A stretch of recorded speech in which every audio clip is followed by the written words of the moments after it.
একটা সময় ছিল ওড়না সেলাই করতে গেলে নিজের সাথে নিজের প্রতিযোগিতা হতো কিভাবে চিকন সেলাই করা যায়, সবচেয়ে চিকন হবে কিভাবে সেলাই করলে। কিন্তু এখন কেন জানি আর সেই প্রতিযোগিতাটা করতে ইচ্ছে করে না, বরং প্রতিযোগিতাটা এড়িয়ে চলার জন্য এখন সবচেয়ে মোটা করে ওড়নার সাইড সেলাই করে। মানুষ এভাবে বদলে যায় একটু একটু করে। একবারও কি ভেবে দেখেছেন কিছু বছর আগে আপনি যা চাইতেন এখনও কি ঠিক তাই চান কিনা? কারণ সময়ের সাথে সাথে মানুষ বদলায়। আগে যা ভালো লাগতো এখন তার ভালো লাগে না। একটা কথা বলতেই হয়, সময়ের সাথে সাথে শুধু বয়সই বাড়েনি, রুচিরও অনেক পরিবর্তন হয়েছে। এই পরিবর্তনটা সবার জীবনেই থাকে। যদি এতটুকু পরিবর্তন নাই হয় তবে জীবন কেমন জানি একঘেয়েমি হয়ে যাবে।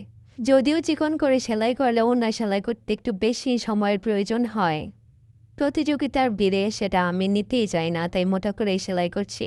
তারপরও কিন্তু এই ওড়নাটা সেলাই করতে বেশ অনেকটা সময় লেগে গেছে, কারণ ওড়নার চওড়াটা ছিল অনেক অনেক বেশি।